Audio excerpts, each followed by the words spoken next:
I'm going to peel my apple, and I'm only making, on the turkey burger recipe, here's what we're going to do. It's a chicken burger or a turkey burger. It's whatever you want it to be. I had always made it with turkey, and I prefer, I don't know why, ground chicken. So the first time I developed the recipe, I used it with dark chicken thigh.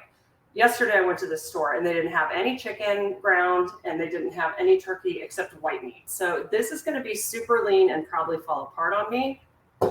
We're going to deal with it, right? I'll show you some tricks if you'd rather not have it fall apart, like adding an egg whisked, and you could add like a tablespoon or two of breadcrumbs to bind it.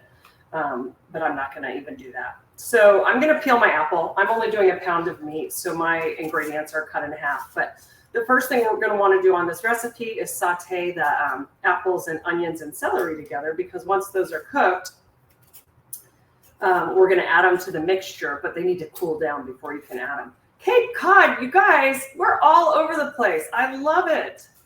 Janice, I'm so glad you're cooking these. Oh, and Deb's using her beautiful Heston pan. Okay. So Deb, I'm trying to think. Yours is not nonstick, right? So here, oh yeah. So for sauteing these things, it's perfect. And if you get any hot spots or things start to brown too much in a spot with your onions and your apples and your celery, you can always add like a tiny splash of water and just scrape it with a wood spatula, and it'll come right up, okay? A lot of times if things start to burn when I'm caramelizing them, especially with the sugar and the apples, I'll just add a splash of water, or I'll add, I have homemade chicken stock and it makes everything taste better, so that would be delicious too. Okay, so you guys can't even see what I'm doing. That's so rude of me. Kasha, thank you for asking. You guys, I had a tag sale, garage sale, whatever you want to call it, this weekend, and people got on Instagram. They're like, you're insane for sharing your address. But I didn't give anyone my address on here who didn't have to vouch heavily for like how I knew them. So we had House of Haas members show up, which was so fun. I met 2 House of Haasers, and it went really well. It was an absolute blast. And we made a nice little chunk of money. I bribed my kids. I paid them to do it with me, but it was totally worth it.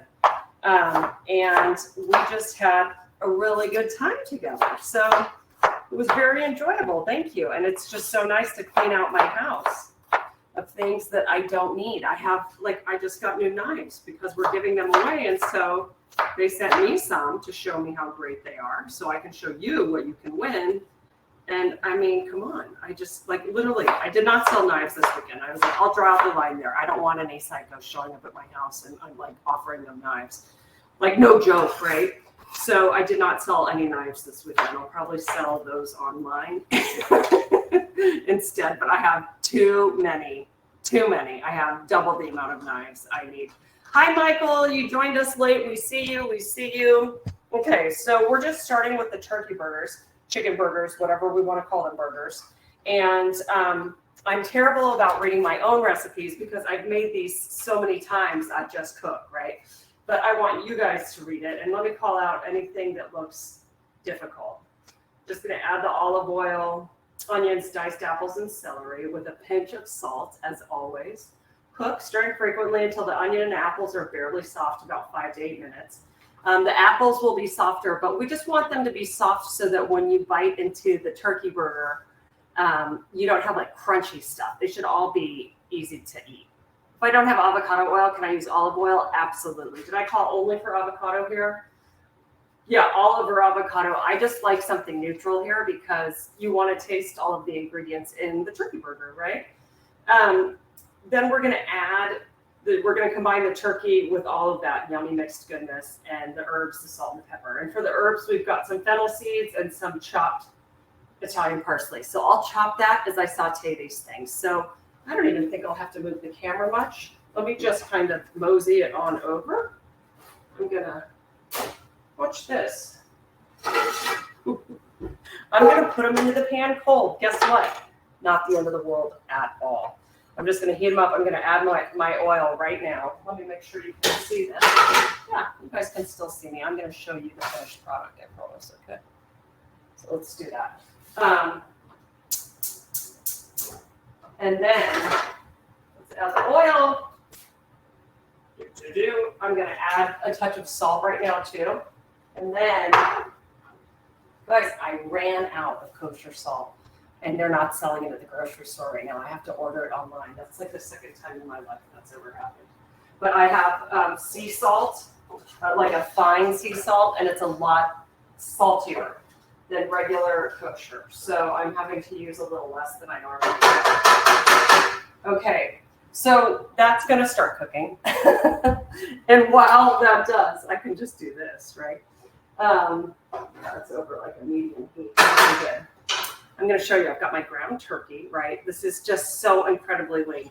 And to be honest, I don't like all white meat like this ground up because it's pretty flavorless, honestly, it is. But we're gonna try to fix that with a little bit of fennel seed. I'm not even gonna touch this to grind it up and mix it until I get my hands in it for the whole thing.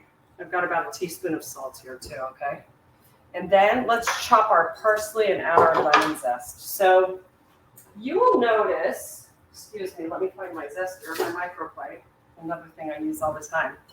You guys will notice a lot that I call for zest and the juice and things. In this one, I think I'm just calling for the lemon zest. But I think what I ended up doing the last time I made them, a couple nights ago, I put the zest in here. And then as I was sauteing the apples and onions and celery, I put a little bit of the juice in, and I really liked it. So you can do that too, okay? But if a recipe ever calls for juice and zest, you want to zest first, because if you cut it up and juice it, then to try to zest it is difficult, right? So I'm just going to try to get the zest. Oh, it smells so good, you guys. Trust me, I won't let the onion and celery and everything hang out there for long without much help. Miles, thanks for hopping over here. You were kind enough to answer my question about using a panade bread soaked in milk. You said in meatballs, yes. Burgers with no, such a low-fat protein. Would you maybe use a panade on this occasion? You certainly could. I don't go to the bother of doing that, but you could. I was telling people that you could just add a little bit of, you could whisk an egg and some breadcrumbs in if you wanted it to hold. You could try the bread milk trick, Michael, for sure. I don't know if I would love the texture as much. No, I think that would be fine on a burger. I'm thinking about why would I do that in a meatball versus here, and I just think it's more common to have like bread as an ingredient in a meatball, you know, like in the A16 ones I do that we taught, both of those, it already has country bread that's been dried and milk to help absorb all of that, right? So it's just a different texture. Less burgery and more meatball-y, fluffier, right? Hi, Elizabeth from Charlotte. Do you guys like this? Oh, what does a neutral oil really mean? Oh, I'm so glad you said that. A neutral oil means that it doesn't taste like much. So when I'm talking about a neutral oil, here's the thing that's interesting. The most common neutral oils, canola and safflower, aren't good for us. They're pretty refined and just not good for our health. And so canola is starting to get a bad rap for many reasons. And so I kind of veered away from it, even though it's got a very plain taste, right? So you get the oil, you get the fat without it being like an overwhelming flavor. Whereas if you do a really good olive oil, it can be really in your face, right? Like you taste pepper, grass, and all of these other, you get notes of kind of everything else. And so when people are calling for neutral oil, it's normally like if you're wanting to fry something or saute and you just want to taste the food. Avocado is like my new favorite when you want an oil that is pretty neutral in flavor.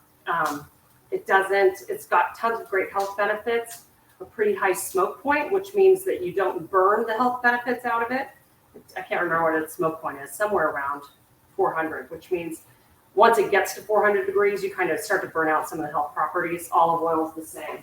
But avocado oil has a higher smoke point, I think, if I remember correctly, than olive oil. So it's a great one to use. And if you're making vinaigrettes where you just want to taste like the vinegar or the citrus or the herbs, it's really nice to use something that's more neutral. I hope that helps, Bonnie. Made a double batch of the meatballs. Oh, those things, I could freaking live on those if I felt like it. If anybody's going to make the caramelized onions tonight too, by the way, I cheated and I sliced them and I put them in the pan and I've already cooked them for like 3 minutes. So I did that while I was talking to people on Instagram, bragging about how much fun we have over here. So I cheated just a little. What's everybody been up to? Don't you love that I'm just going to do this because I can? And then 520 is the smoke point of avocado oil? Are you sure? That's crazy. I thought the highest we got in fruit oils was 4 something. That's great news. I can just do this. I can taste it just like this. And if the fire starts, you guys will see it. My dinner party for the snobby in-laws was a great success. Oh my gosh. Bonnie, while we wait for this to finish, tell us everything. What did you end up making? Is what I want to know. And yeah, we want to know. Grilled steak tips, roasted potato wedges. Beautiful. I mean, you can't go wrong with that. And panzanella, one of my favorite salads. We might have to make a panzanella. I love panzanella. That sounds incredible. Wow. So you just wowed them. Super easy and chic. Did you do like red wine? What did you do for a drink? Something delightful? Now they'll keep coming back. Excellent point. Yeah, and how long have you been married? Like, have you been dealing with this forever? Or is this a new thing? I hope you silenced them with your amazing skills in the kitchen. 35 years! Oh my gosh. And you're still having to jump through hoops. I'm sorry. I am so sorry. That's amazing, though. You're right. Okay, these are going to be delicious. I'm just going to turn that down to simmer because I'm going to chop the parsley for these as well. And I have a ton, you guys. I'm going to over chop. Brother-in-law actually spoke a full sentence to me. He's not nice. I'm coming for him. Okay. Can you guys see my parsley? Let's get that out of the way. Mine are done. Whoop! It might not be alcohol, but I dropped it. I'm going to turn this off and move these over to cool, okay? Do you love how I'm cooking over my mouse? Oh my gosh. We're going to have to talk about mice too, but not until after I chop the parsley. Okay, so because I'm going to show you my face again really fast. Because this knife is new and so sharp, I'm going to show you why I love it so much. You can really tell when you have a new knife because it chops through herbs really easily and it doesn't get stuck. So like when I have a knife and I start going like this and it doesn't cut all the way through, you know it needs to be sharpened, which is usually 99% of the time. So I'm going to run my knife through these. I'm going to need herbs for the other burger too, so I'm just going to chop a bunch. I think I scared my friend the other night. I don't wash my berries that I get at the market that have been like triple washed already. And she was offering to help me make dessert. She's like, can I wash your berries? And I let her because I was like, oh, she's going to know I don't. And then she's going to think I'm gross. But I was going to get to the fact that this parsley's been washed 1,000 times too. Call me a risk taker. I don't wash the lettuce that's been triple gazillion washed in a bag.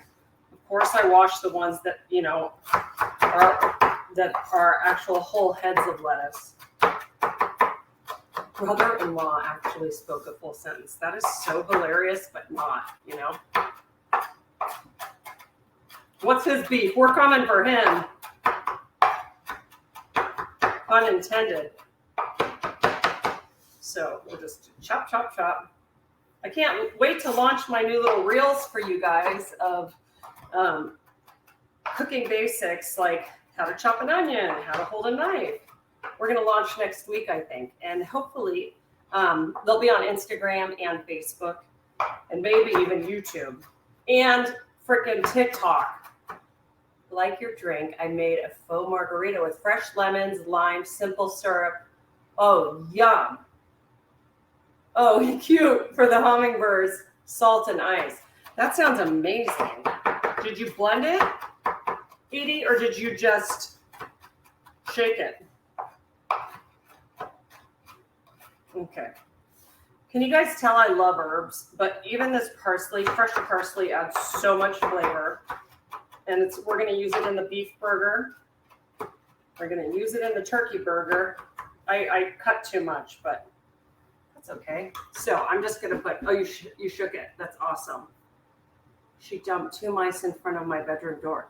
I'm glad, Holly Jean, that your kitchen is smelling amazing. And hello, Sandy from Santa Monica, one of my favorite places. Okay, I'm going to add the parsley to the turkey mixture now, okay? And I'm still not going to use my hands yet because we need to see, first of all, if this seasoning, if this stuff is well seasoned, and if it's still too hot. You don't want to combine like super cold meat with hot mixture. That would not be good for food poisoning. So yeah, if you guys aren't on Instagram and you want to join, you don't have to post yourselves, but then I'm going to post other things on there, like these little short videos, right? So that's why I'm encouraging you to get on there. But for those of you who are, if you know about my rat problem, a guy came yesterday who's like an expert, and I wasn't crazy. There are rats in my walls.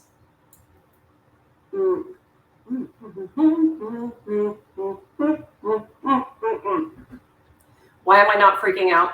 Because I live against property that is like, it's not a preserve, but it's for the utilities company, and it's acres and acres and acres of natural forest. So there's every animal on earth in my backyard.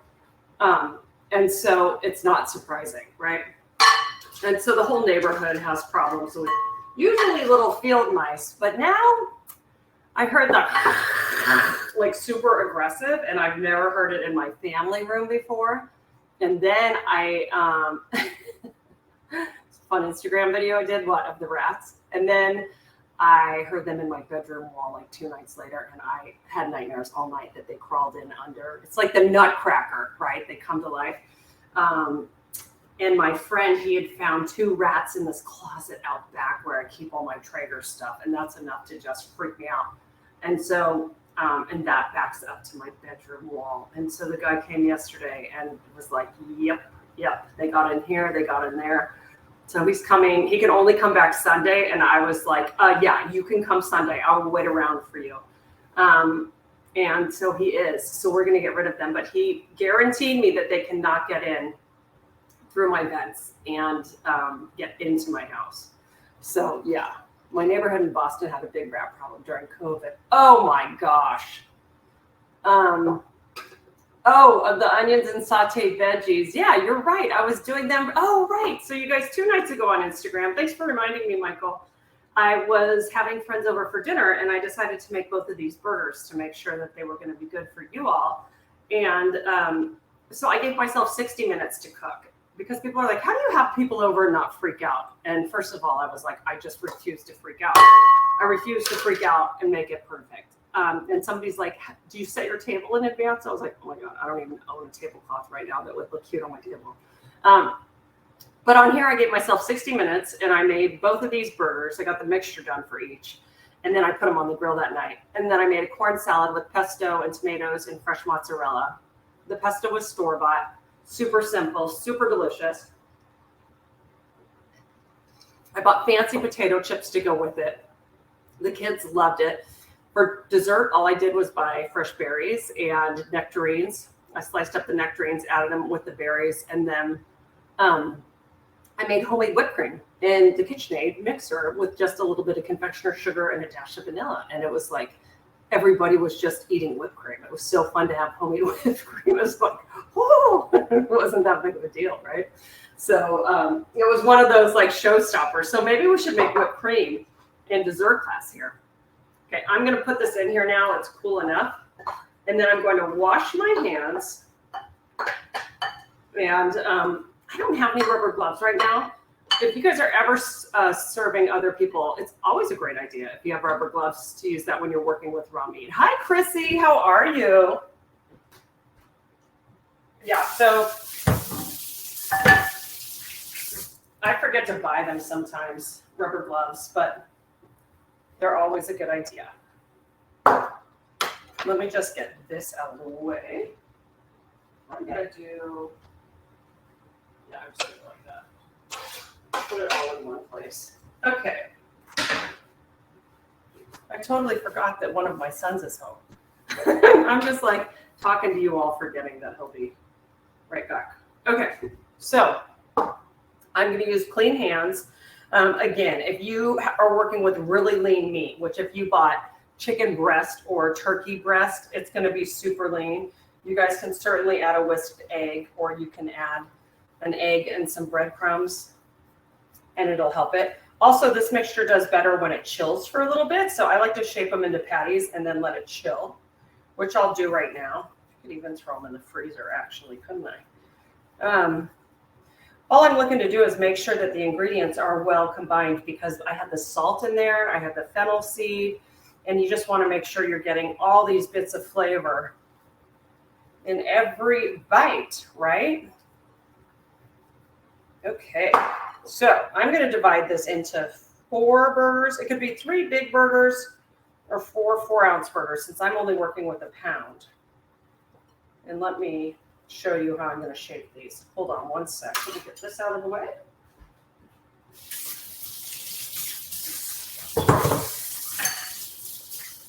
Again, we need elevator music right now.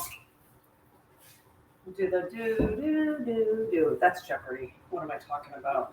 What am I talking about? Okay, you could certainly do this on a piece of parchment paper if you'd like, because then it would be easier to clean this, but I'm just going to do it straight on here. Okay, so let's just eyeball these. I'm going to make 4 little burgers. And I'm going to cook them inside in a frying pan for you guys tonight, because if you don't have a grill, that's annoying, right? If you do have a grill, I'm going to just tell you how long you need to cook them on a grill. I think I'm going to offer a Traeger class. What's the best turkey fat ratio? Well, you know, it's funny because they don't usually list it on turkey like they list it on beef. So I'm like an 80-20 or an 85-15. So if you can find a place that tells you how much, that's great. But, you know, this turkey is so lean most days, especially if you're only getting the white meat, that it's hard to tell, and it's just really hard to keep it together, right? Let's make sure we get all these yummy bits in here. Okay. Again, I'm kind of cleaning up as I go. Kind of. We'll use that word loosely. All right. Now, to shape them, you can do a couple of things. You can just use your hands. If you have a burger press, it's like the little tortilla press looking thing. It's fantastic to have. Bonnie, I feel you so much on this. And for some reason, the ground turkey grosses me out more than ground beef. I don't know. It's because when I went to grill it the other night, they just stayed like very white. So it didn't look cooked, even though it was very cooked, right? Holly Jean is asking how much breadcrumbs for 1 pound of chicken meat. Why don't you, are you just using regular breadcrumbs, not panko? I would probably do like 2 tablespoons, Holly. That'd be plenty. Oh, panko. Yeah, I mean, they're bigger. Start with a tablespoon and see what you think. Yeah, start with a tablespoon. Okay, so it depends on how thick you like your burgers, you guys. I'm going to make these a little thinner so they cook faster. But to be honest, for a turkey burger, normally I would probably make it a little thicker because we want them to stay juicier, right? Since the meat is so lean. And because like the more surface area that touches the heat and cooks, the less opportunity you have for it to be like really juicy, right? So I'm not going to cook all of these tonight. But what you're going to want to go for in a turkey burger is like what you want to go through for in temperature wise when you're cooking turkey or chicken. Like you want it to be like 165 or 170 inside. So you could use a thermometer just like you use it for like whole pieces of chicken or turkey. Speaking of, remind me to show you what the prize giveaway is tonight, because I'm part of the prize is a Meter thermometer, the new thermometer from the company Meter, which Traeger bought. And the thermometers are wireless, and you can keep them in your, you can keep it in your meat in the oven or on the grill up to 500 degrees. So it is brilliant. No cord. It tells you on the app when your food is done. It's amazing. So you guys, they're not like perfectly shaped, right? I'm just using my hands to shape these. Again, you can always use gloves if it scares you. Would this recipe work if you did them like a smash burger? I was just going to talk about that for the beef burger. This one, it's funny because of the big pieces I have of the chopped apple and onion. It's a little tricky. I think with turkey or chicken, Michael, it might get a little dry. So that's why I'm keeping these a little bit thicker. But with the beef one, you could certainly do it like a smash burger. You could get it really thin. You could add egg too, Jenny. So what I used to do with this recipe is I would add egg. I'd whisk an egg. And you could add the breadcrumbs too if you want to do that. You could do both, like 2 tablespoons of breadcrumbs and an egg, and then mix that with the meat and everything else. And then shape them and chill them for a little bit, you guys, before you cook. It'll just help it set up a little bit. Yes, that's counterintuitive because we want our meat to be room temperature, but it's going to keep it from falling apart quite so quickly if you do that, okay? So I'm going to set these aside for a little bit. Let me just wash my hands again, and I'm going to cook all the burgers at once for us. So let me just pop these in the fridge.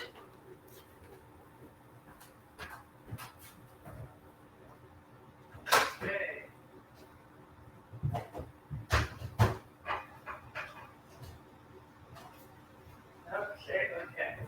So those are just gonna chill for a little bit while I make the meat for the other one. Okay.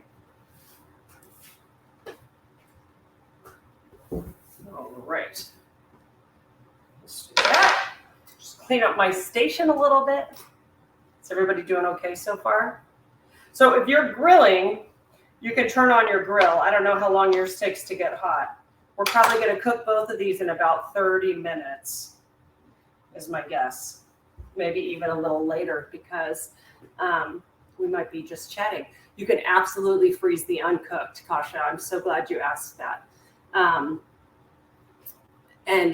Just make sure there's not a lot of air in there, right? So you could like put plastic down on a sheet and kind of like put the plastic down around each burger so it doesn't get ice crystals, and then wrap it really well and freeze them. Absolutely. The classic French vinaigrette has become a staple in our house. Hooray! You can add egg. If I missed that, absolutely. You could add a whisked egg. Would this recipe work? Yep, smash burger. Am I caught up on questions? Let me just make sure I didn't miss one. Did you say we could also add egg to ground chicken? Egg and breadcrumb, yes. You could add 1 whisked egg and up to 2 tablespoons of breadcrumb. And both of those things can help bind. Why would we add egg? Only if you want it to help bind it together better, Jenny. I don't use it when I'm doing stuff with more fat in it. So like for ground beef, you don't have to worry about it falling apart. But with this ground turkey that's all white meat, it is very fragile. The other thing you could do is like, instead of putting them on a grill, like, oh, here's another good call out. You need to make sure that there's a little bit of oil on them, right? If you're going to put them on a grill so that they don't stick and then they crumble. So if you just brush them with a little oil before you put them onto the grill, that'll make them easier to flip and they won't fall apart, right? But all of those things are tricks for keeping them together. I usually don't care because I think the thing is I'm used to cooking them and I know how to handle them. And so anytime I don't have to add more ingredients, I don't. But if you really are nervous about it and you want them to stay together really well, you can do the breadcrumbs and or the egg. Okay, cool. What else? Oh, do I have a gluten-free breadcrumb to recommend? You know what? I wish I could remember the name. I don't have them in the house right now, Lori. They sell them at Whole Foods. There's a gluten-free panko there that I love. Love's actually a strong word because it's gluten-free, but they're not bad. Oh, Deb, you're already caramelizing your onions. That's terrific. That's so great. Okay, we're going to do that next after I mix this burger, okay? So this is our beef burger, and it is not very hard to make. And to be honest with you, I usually just get really great beef from a butcher that I like, and I add salt and a little bit of pepper, and that's it. But we're going crazy today, and I'm adding some herbs. And oh, this is so funny. Jenny, this place is no longer there in Bend, Oregon. But when we were up there almost 20 years ago looking to move there, there was a place from a chef named Jody Denton, and he had a great place here. Is it Zulu? You guys remember Zulu in San Francisco? And he did a burger up there. I can still taste it, that had a bunch of herbs and capers in it like this, and a shallot. And it just added something without it being over the top, right? Holly Jean, I'm so glad you reminded me about veggie burgers, because we're going to talk about veggie burgers tonight and what I use instead. Are you still vegetarian? Will you share that with us? Because I'll show you what I bought instead. You are. Oh my gosh, that's incredible. You're living your best life, actually. I'm cutting way back on meat. Sorry, as I twist around so much, you guys. But let me just grab these herbs we're going to use. And I'm going to get the dill we're going to use as well. Okay, We're really classy around here, you know? Keeping it classy for you all. I'm going to get my salt. But I'm telling you, it just made such a difference, right? So I've already got some of the parsley that I chopped here. You can't really see it, but you're going to see it in a minute. I've got fresh dill. I'm not going to lie. I never liked dill. Something changed in me. Michael, are you showing off? I'll answer your reverse sear question in a second. I don't know why suddenly I like dill. I never liked it at all. And I had it in a recipe with some other herbs, and it grew on me. No pun intended, right? So I am going to use it. But you could use mint in these. It sounds weird, but mint, parsley, dill, basil, tarragon, any of them, a combination of them chopped up. And it's just like, it's more like if you think like Mediterranean food, other places who add ingredients. Like I'm trying to think. In Morocco, you wouldn't find all these herbs. But I'm trying to think of these like little lamb skewers I do, and they have a ton of herbs in them. Like little meatballs almost, right? Oh my gosh, but the dill smells amazing. So you can impress people with just this little twist on the classic burger. And I like 80-20 for beef, if you guys didn't hear me say that before. I do like heavier in fat for hamburgers, but if you don't want to, you don't have to.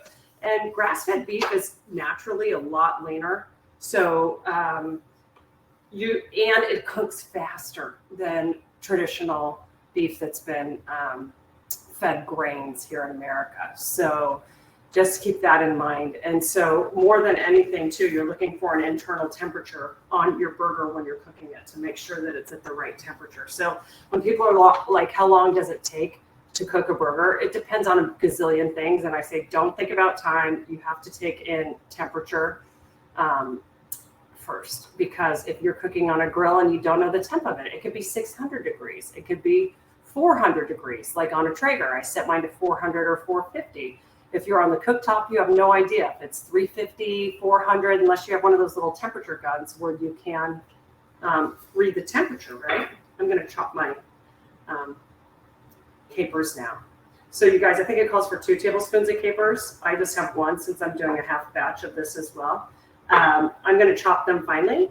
Mine were brine packed, so they're just packed in liquid. If your capers are in salt, you can soak them in milk for a little while. That takes a lot of the salinity out without taking away too much, if you want. You could also just rinse them, okay? I don't want them being like extra salty. But that being said, they're salty enough where I'm going to cut back on the salt in the recipe. Too old to show off, so old. I bought my first Traeger direct from Joe Traeger in Mount Angel, Oregon. Excellent. I'm going to answer that question. Ras al Hanout seasoning blend, and then a tzatziki condiment. That would be absolutely delicious. That's more like the lamb burger I have in my anti-inflammation cookbook. Oh, that sounds so good right now. Okay, let's chop these, and then I'm going to answer those questions. Holly, I'm going to come back to your veggie burger question. No, let me answer your veggie burger question first. I was asked by Katie Kirk's team to do a veggie burger last year. And I was like, yes, because when you've had a good veggie burger, you know how good they are, right? And I've had a couple of really good ones in restaurants I tried to mimic. So then I looked them up on the internet, and everybody was trying to knock off the same recipe, and they've done a pretty good job of it. But it turns out there's a ton of sugar in them. Molasses, barbecue sauce, sometimes maple syrup, sometimes brown sugar. And I was like, I didn't want to know that. That's just something I want to eat when I go out then, because that's just too much crap, right? So I try to healthy it up a little bit. And it was black beans and quinoa. A lot of them have oats in them. And I just wasn't impressed. Mine was dry, and I realized that using all of that sugar adds flavor, right? It kind of masks the other things. And I just didn't think mine was good enough to show off about. And so I was like, okay, I'm going to leave that one to the pros. And I mean that seriously, because we don't want to know what's in a lot of those. And it was getting so complicated to do it right that I'm like, I don't think my customer base is going to do this. I'll get to your question too, Anita. So a lot of them have beets in them too. So you're roasting beets, you've got black beans, you've got oats, you're cooking quinoa sometimes, you're adding all these sugary ingredients. And so you can do it, but I just wasn't into it, right? And so what I've started doing for veggies instead is just like searing awesome, huge mushrooms. If you like mushrooms, Holly Jean, like king trumpets, I bought some, and I'll show you guys how I make them look pretty too. And I'll put the seasoning on those that I would do, like a spice rub or something like that. And I'll just sear them on the grill or on a grill pan. And I find them to be more satisfying because the texture is awesome. It's more like meatier, for lack of a better word, right? They're just delicious on their own. So I've started doing that, Holly Jean, or I'll do like seared mushroom. And I don't like portobellos. So everybody's like, oh, do a portobello mushroom. If I were a straight vegetarian, I'd be so annoyed if every time I went to someone's house, they just gave me the same thing. So you can do them if you like them. And they marinate, portobellos marinate really well too. Cauliflower steaks KQ is a great idea.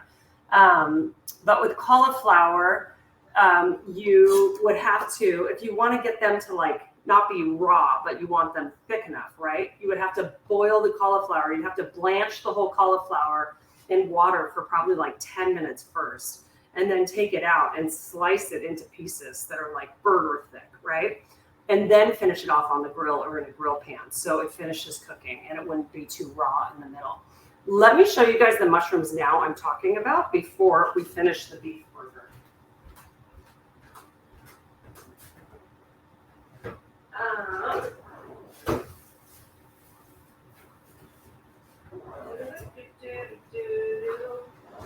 I know I bought them. They're hiding in here. Oh, there they are. Holy cow, I bought a lot of them.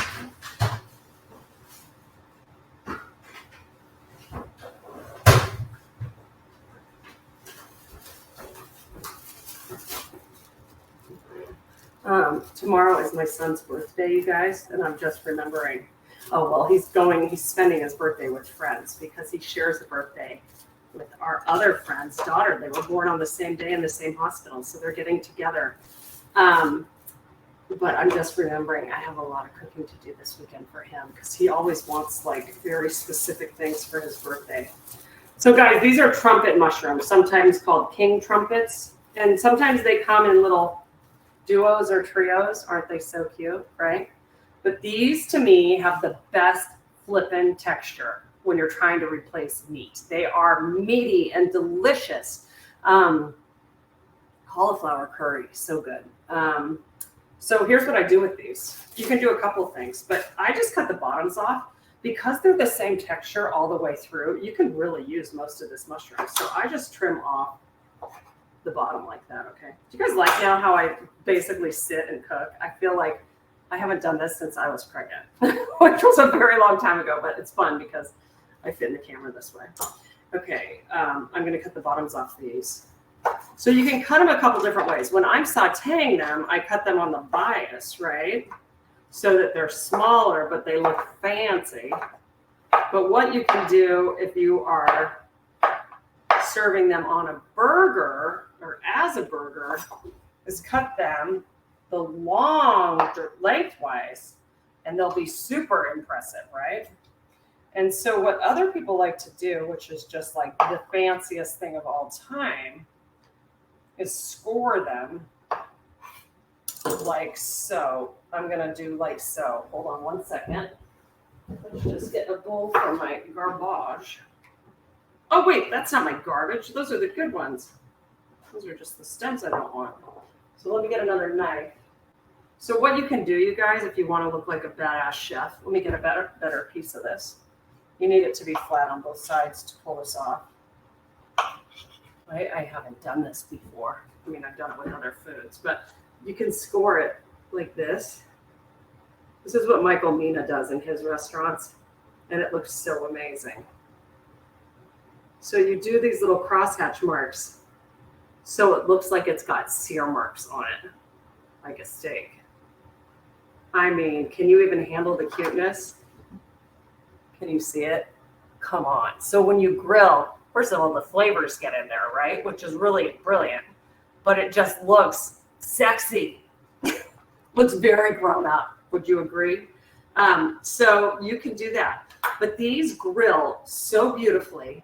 I usually do them in a pan, and I just I get the pan ripping hot, add a little olive oil, spices if you want on them, salt, and I just let them cook until they start to give off some water and soften up. Cook them. You can saute them around. They take a little while to sweat, and then they'll give off a lot of water at once, and then they soften and you're done, right? This is a trumpet mushroom, king trumpet. I get these, Sandy, at Whole Foods and other places. Yeah, Holly Jean, like the one at Hillstone/Houston's, that burger, that veggie burger, I would get it every time. It's got so much sugar in it. I almost died. You can find these in most grocery stores. They have them at my Safeway. And the coolest part is they're much less expensive than other fancy mushrooms. Like these are $9.99 a pound, which sounds outrageous until you compare it to meat, right? Hi, Connor. And so I love these. They're less than shiitake. They're less than morels, for crying out loud, and all of the other fancy ones. And they don't get dirt in them like some of those other ones do. So I highly recommend them. And the texture is amazing. Yes, you could do these with miso glaze and they'd be delightful. Oh, so good. So good, so good. So you could also do this and then like grill squash and do a couple layers of different things. As a vegetarian, the world's your oyster. But whatever you like, okay? So I'm going to put these in a bowl so I don't lose them like I tried to. Let's put them in this bowl, actually. All of them that are still good. Put these away. And then we'll get back to the beef burger. And I might do a picture of a mushroom burger and photograph it for the website because since I was so disappointed by my veggie burger. I mean, it was fine by the end, but I was like, I said to Katie's team, I think, you know what, like breaking news happened, like really sad news in the world, and so they couldn't publish it. And I was like, you didn't miss anything. Okay, back to the beef burger. Let's add, we've got the capers, the dill, parsley. I'm going to add half the amount of salt I typically would because I've got a lot of capers, and capers are super salty. Kasha, I don't know. I don't know if I'm a great multitasker. You should see the mess I'm already making, you know? So, and I have to have my stuff set out beforehand or I lose my mind. Then the other thing we want to do, I'm just adding to my mess pile, is chop the shallot. And let me show you guys if you missed it the last time. I'm going to cut, here's the root, right? You see that? Just like a regular onion, I'm going to leave that on right now. This is the tip of it where it grows up. I'm going to cut that off. Can you see how shallots, they typically have two separate sections in one shallot, okay?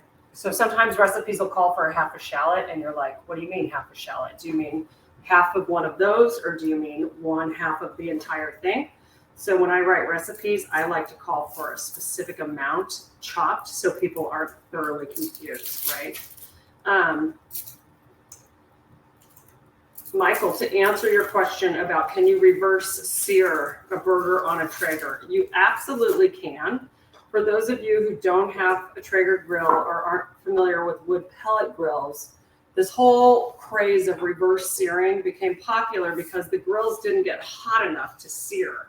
So you would or if you like smoky tasting foods, you would cook your burger at on a really slow, low temperature, because it emits more smoke flavor when you're cooking between like 180 and 220. And so people will take things like amazing steaks or burgers and they'll cook them on a really low temp to get that smoky flavor until they're almost cooked through. And then they crank the grill up and they finish it off to get the sear marks, right? So now the new Traegers get so flippin' hot, I don't do that. I don't reverse sear anything unless I'm just trying to smoke my food, right? So reverse sear is just kind of a catchy term. It just means that you're searing it after you've cooked it, right, over low heat. But you could do it with any of these things. And so I wouldn't love it with the turkey or chicken burgers in general. I think they just dry out too much, even slow cooking. I just want like hot and fast on these and to pull them off and let them rest. But on a beef burger, absolutely. Also, I don't put a lot of smoke on my food. So a lot of people think that Traegers are just smokers. They're not. They're grills, which work like convection ovens. They just happen to run on wood pellets. And when, like I was just saying, the wood pellets smoke at they start at like 165 to give off a lot of smoke. When you get up past 220, that smoke dies off. And so it's like cooking in a wood-fired oven at that point. So you get all of that wood flavor, but it's not all smoky tasting. So I very rarely smoke food on my Traeger. Maybe that's why they like me. I'm like the opposite of everybody else. And so I usually am cooking at higher temperatures and I just get that sear right away, you know? Let's see. What is my son's go-to birthday meal?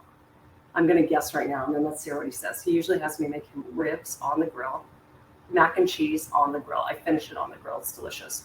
And I do that on purpose because why turn on your oven if you're doing ribs?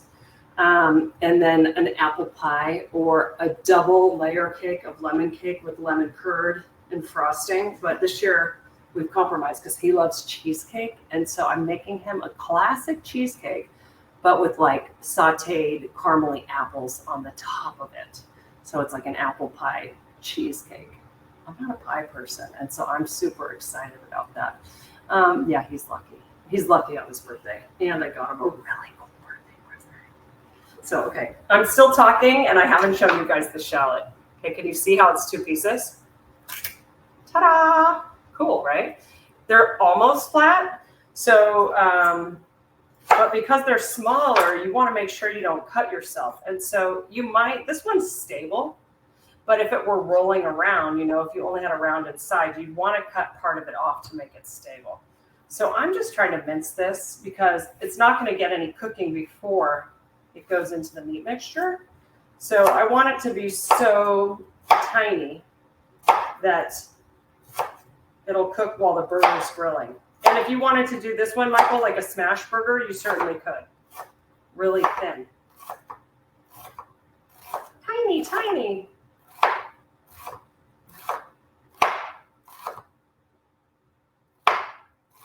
Can you see how tiny these cuts are? It's crazy. Okay. So we're going to run our knife through it again. Da, da, da, da, da.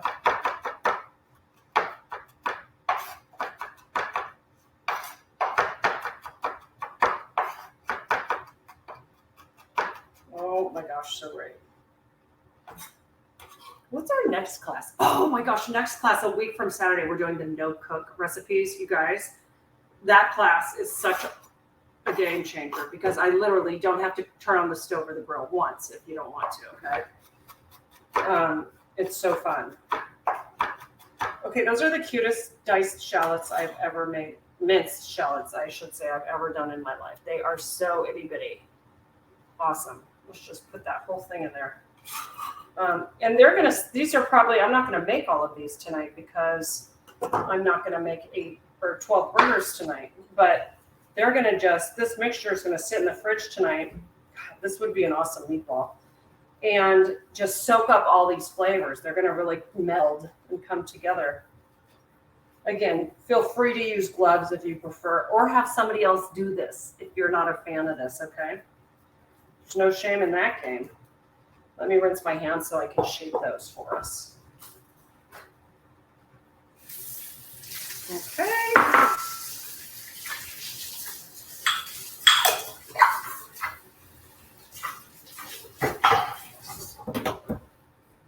Oh my gosh, you guys, the last time I saw you and I started Breaking Bad, I finished it. Anybody's watched Breaking Bad, holy cow, heavy. Heavy stuff, am I right? Woo! My son Connor convinced me to watch it, and I'm really glad that I did, but dang, it's taking me a while to get over it. And I can't start Better Call Saul yet because I watched the first episode, and I don't want to give it away to anybody, but since it takes place before Breaking Bad, somebody shows up in it. Chrissy, it's awesome, isn't it? Somebody shows up at the end of the first episode, and I was like, oh man, I can't I can't do more violence yet. But man, what a show.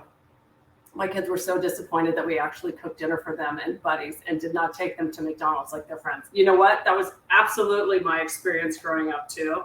Michael, my parents were health freaks. Like, I was not allowed to have sugar ever except on my birthday and maybe like 3 other times a year. Like literally no sugar.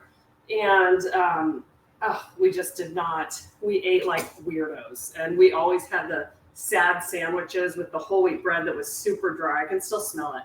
And like the ground peanut butter that was separated, and with, if we were lucky, a little honey and like banana that was rotting on it. It was so, nobody would trade lunches with us.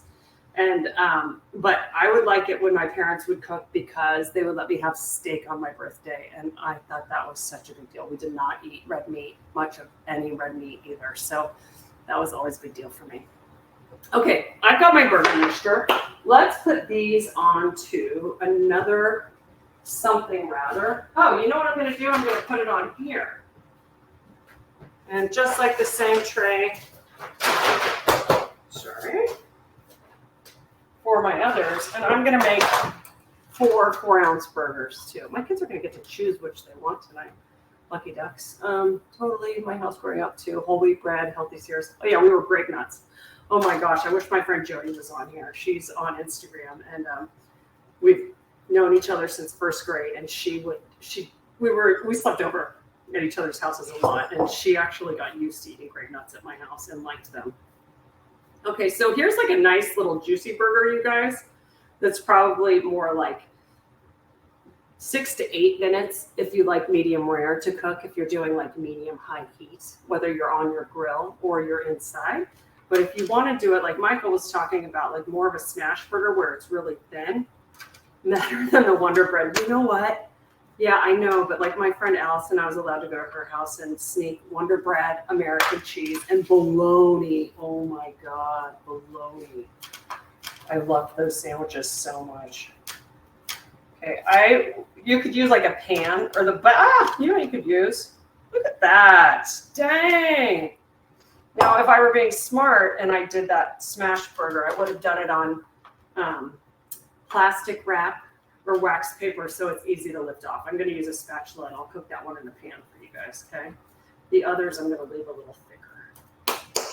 You don't want to handle it too much, but I just want to get a cute little shape. Okay, let's do this last one. Yeah, no, I forgot to buy this stuff. I need to make the dessert. And since he's going away for his birthday tomorrow night with his friends, I am going to make his yummy things this weekend instead.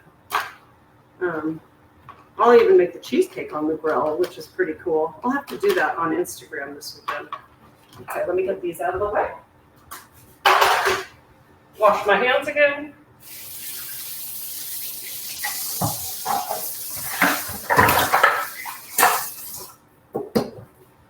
Let me get this bowl out of here.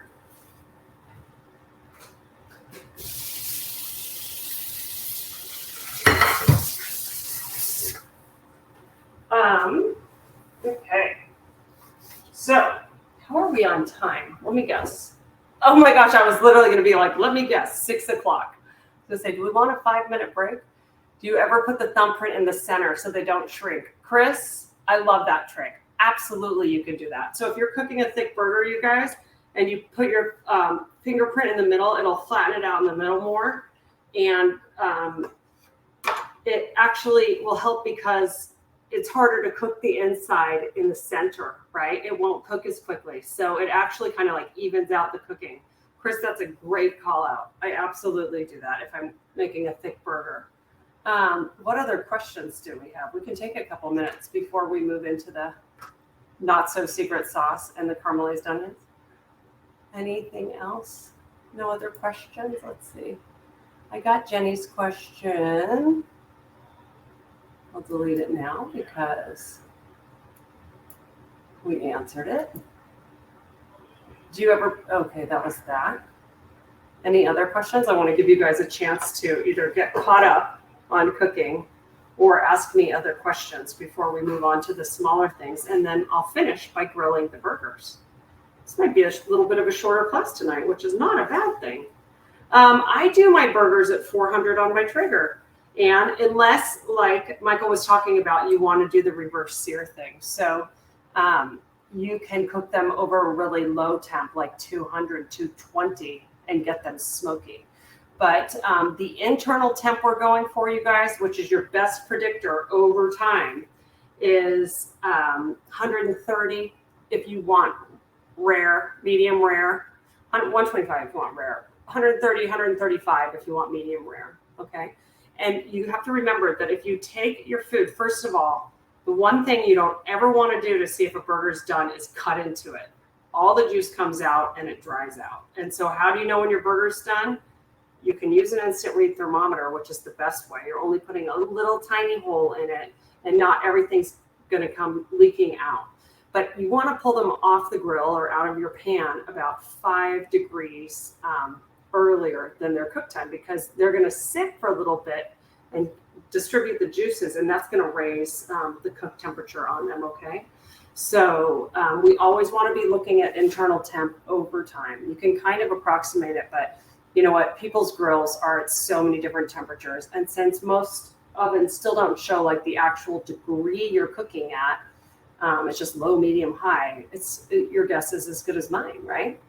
Anita, how can you learn to like capers? That's really hard. I don't know if anyone can learn to like a food unless they just change their mind. Like I said, I never liked dill, and I do now. I didn't have it for a long time, and then I tried it, and I was into it.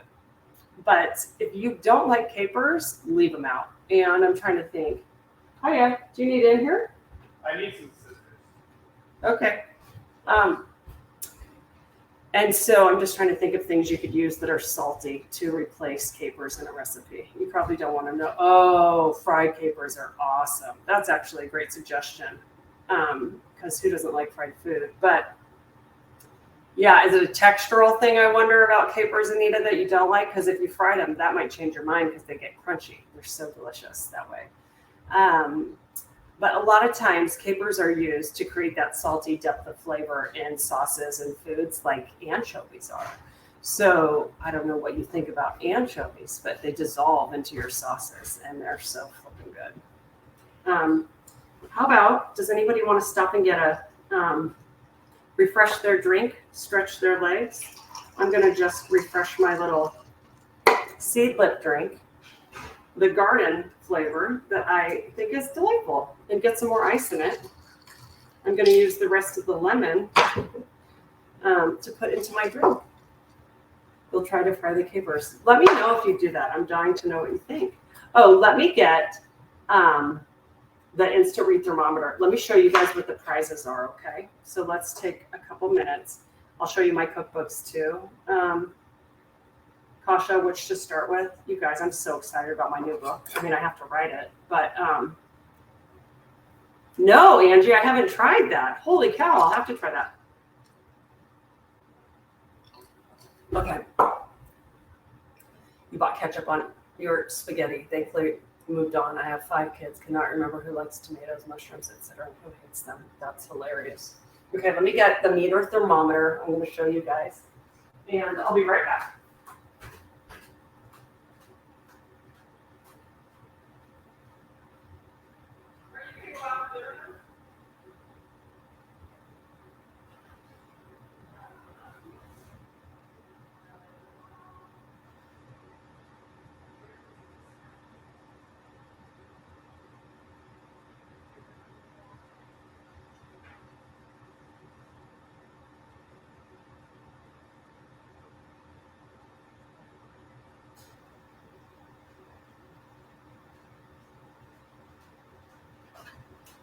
I'm coming.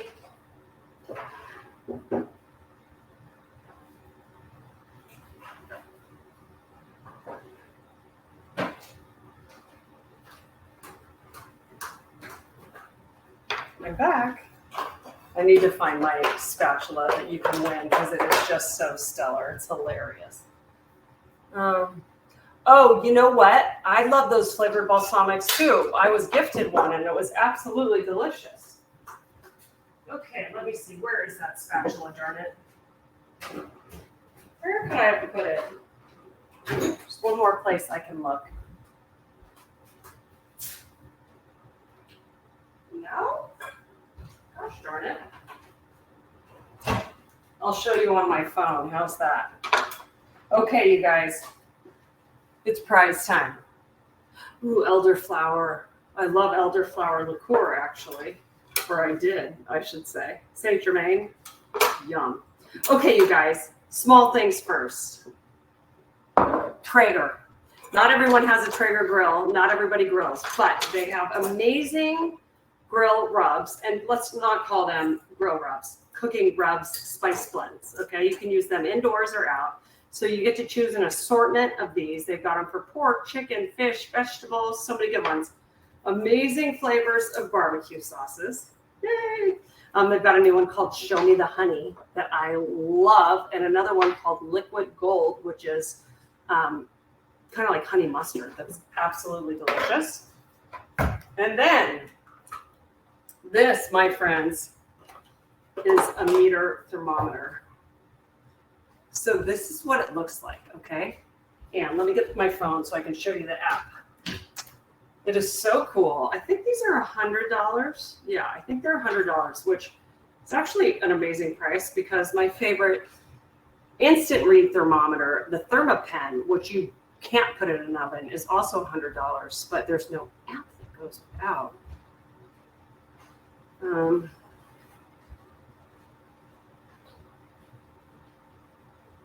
Okay, let's find this meter on my app and I can show you. I thought I put all my tech. I'm going to search for it up here. Okay, so here's what's so cool about it, okay? I know it's not connected, silly people. It's telling me my probe's not connected. But what you do is you tell it what meat you're cooking, what kind of meat, and what cut. It has like everything under the sun, or you can manually set it to whatever internal temperature you want on something. And you put it in, pretty simple, straight through the center of the meat, right? Put it on your grill or put it in the oven. If it exceeds 500 degrees, it'll let you know. Warning, warning, beep, beep, beep, right? It's too hot, take it out. But most meat internally, you're not trying to cook to above to get that hot. And if your grill inside is that hot, I usually don't cook over 400, 450, right? So it's very rarely a problem for me. But it notifies you on the app when it's about to be done, and then it notifies you when it is done. And it always pulls it like 5 degrees early, right? Like we talk about, so you have a chance to rest your meat. An absolute game changer if you're not comfortable with cooking things to a certain temperature, right? So it'd be great for burgers because if you don't know, you don't know, right? But if you're doing like a smash burger thing, normally on smash burgers, people are trying to cook them through, right? Like it's very common to eat those well done, or you just do like a minute per side if you want any juiciness whatsoever. But on thicker burgers and every cut of meat under the sun, this is an absolute game changer, whether you use it in an oven or on a grill. Okay, so I love this. I love this for you. So you get a meter, you get all of those rubs, you get a new Traeger baseball cap, your choice, whichever is in stock, and you get my favorite spatula of all time, which I have to show you the picture on here, just so you understand. It's literally as big as this cutting board. It's called they used to call it the Traeger buttula, like pork butt, B-U-T-T, which was hilarious, right? And then they changed the name. Bah humbug. Traeger extra large spatula. I think this spatula is like $50, you guys. But the thing that's so amazing about it, okay, It doesn't do it justice. It's a $50 spatula. Touch to zoom. Zoom, zoom. Okay, so here's the shape of it, right? But pretend this is like the head of the spatula. It's like this big. So the point is you can put a whole chicken. You can use it to put a turkey on the grill. You can use it for brisket, ribs. It is awesome. It is my favorite thing out there. I use it for everything because it's thin enough to get under things, right? So I have a regular spatula too if you're flipping like smaller pieces of chicken, but I freaking love this spatula so much. Of course, if you don't want the extra large, that's cool too. Oh, it's like a pizza peel, you're right. It just depends on what they have in stock, but I know they have meter thermometers. They have extra large spatulas right now, and they have a big assortment of spices and rubs and whatever hat they have in stock because they just did a ton of new ones. You can get a hat too. So we're talking a ton of swag, super fun, and things that you can use indoors or out any time of the year, which I'm super excited about for you guys, okay? And then the next class, I think, is going to be the one where we're doing the Crow Canyon enamelware, the dinnerware that's like the splatter. It's not like that. It is. So we're going to give away a set. It's like what a lot of people associate with camping, right? Like the metal dinnerware that's got enamel on it. So I've got the red and the blue. And I love them. And they have solid patterns, speckled. I think that they're doing at least $200 worth of this. And so it's a totally fun prize to win because you can do more than a set of 4 of everything, of cups, mugs. They have mugs, they have regular little drinking cups, bowls, salad plates, these serving pieces, amazing pictures, just like so cute, right? So I'm super excited for this prize for you guys as well. Okay, so put those back. And how are we doing, everybody? Does everybody have a refreshed drink if they need one? And like it better than the melamine? I do too. I'm really into these, actually. Let's see what other questions I've missed. Bought a set of mugs after last class. Oh, I'm so glad. That's great, Chris. When you refer to a shallot in your recipes, do you mean both pieces within? Okay, so that's what I was talking about. What did I call for in this one? Let's see if I did it the way I said I was going to. I usually call for the chopped amount because I find it totally annoying. Oh.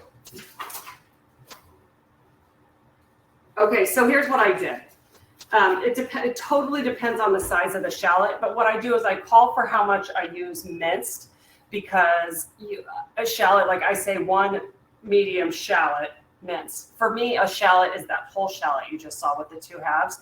But instead of just trying to figure that out, just go for whatever I'm telling you should be minced up, right? So you mince it and then you measure it.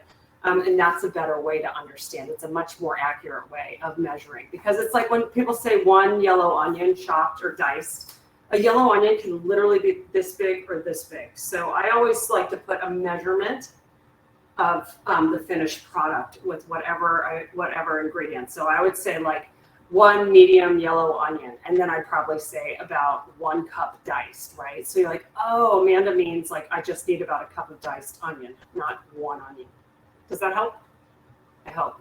Okay. Shall we do the onions and make our little special sauces? I heard somebody ask a question about the mango chutney. Was that you, Dad? But here is the mango chutney that I use. And how do you pronounce it? Patax? I don't know. P-A-T-A-K apostrophe S. I really need my glasses. Since 1958, this is sweet mango chutney, sweet mango preserve. There are a lot of these on the market. They're where you can find all of the Asian ingredients, like Asian pantry ingredients. There's Thai food and Indian sauces. It's kind of all packed together in most grocery stores. And the ingredients, sugar comes before mango. Sugar, mango, salt, acetic acid, spices, including paprika, garlic, and ginger oil. If you like chutneys, it's really fun to mix this with either mayonnaise, and it's like a chutney aioli, or Greek yogurt. I like to do that. Oh, Stonewall Kitchen makes one. I just bought their mayonnaise today, actually made with avocado oil. So that's so great. Stonewall Kitchen makes them. Stonewall Kitchen is sold in most grocery stores, most like fancy grocery stores at least. They have it at Diablo Foods here, my favorite grocery store. And then they have it at Whole Foods as well. So Stonewall's on Amazon. Hey now. I love their products. They used to make Ina Garten's products. I don't know if they still do, but or if she's still making products, but I love them. So with this, here's what I do. I might as well make it because we're going to eat some at some point. If you've got really thin yogurt, you can always put it in a strainer, like so, and let it sit over a bowl for like 30 minutes, and all of that excess liquid will drip off and make your yogurt a little bit thicker, okay? Totally up to you in terms of how you like the texture. I just want to show you guys how to make this, so I'm going to do it lickety split. Just using every bowl in my house. Oh, this is what I want to show you, you guys. How cute is this? Well, first of all, here are the little drinking cups, right? But this they call, I thought it was like a bacon grease pot, right? But they call it a little, like a crudité basket. So you put ice water down there and you put your chopped veggies in there. Isn't that so cute? Ah, I love it. I'm going to use that, or you can use it on its own, or on its own. I mean, I have so much stuff in this house. I could have another garage sale and it would just be ridiculous. I don't have any, the kids don't know this, but I've already been robbed before of all of mine. I always joke that if you want to rob me, you'd just be taking everything in my kitchen. It's probably worth the most. Okay, so I'm going to take, it has a really distinct flavor, you guys. You either love it or you don't. Your mother made the best chutney. Oh, lucky girl. Okay, I'm just going to kind of do that so I don't get the chutney in my yogurt. Although together, they're delightful. Now, I might add a little bit of lemon juice to this as well. My kids are probably not going to eat this. I used to put this on chicken and then put it on naan bread for them, and they thought it was the best thing ever when they were little. It was really funny. So I like this on the turkey burger for some reason. On the beef burger, I go pretty classic, and my kids go classic on the turkey burger as well. I don't know why. It's good. You can also, here's what you can do too. You can mix a little bit of the mango chutney into the turkey mixture. That sounds weird. It's absolutely delicious. I should do that with some of them. Okay, so if you want an alternative sauce, that's fun. And it's just fun to put on like grilled chicken, veggies, a different kind of thing, right? Let's talk about the special sauce that's really not so special. When everybody's like, what's in your secret sauce, right? Well, except Chick-fil-A, which has like, it's like barbecue ranch, teriyaki, and everything mixed into one. Most fast food chains are just mixing ketchup, mustard, and mayonnaise together and adding relish to it. So if you like sweet pickle relish, great. If you like dill pickles, you can dice some or get dill relish, and you can mix that in as well. I didn't realize I was out, but I'm just going to mix these up and show you that truly, I mean, I call for even parts. This is some Stonewall Kitchen lemon and avocado oil aioli. As I was just telling you guys, I'm not a fan of canola oil anymore, and so working on my health, regular mayo has canola oil in it, and so I was switching to this. So it does taste a little lemony, but not that much. Let's get some mustard. Totally up to you for how sweet you like it. I'm just going to do pretty even amounts and then taste it and add from there. Most people would probably be used to having more ketchup in this than the other ingredients. Real fancy. Very easy to make your own mayo. Absolutely. You need like 2 ingredients. 3 if you count salt. Sorry, this noise is kind of annoying, isn't it? I need a little baby whisk. Get the lumps out. Let's go beep. It's good, you guys. I mean, it's a classic. Avocado oil in lieu of canola, for sure. So you can use avocado oil, egg yolk, salt. Can be in business. A little bit of vinegar or lemon juice.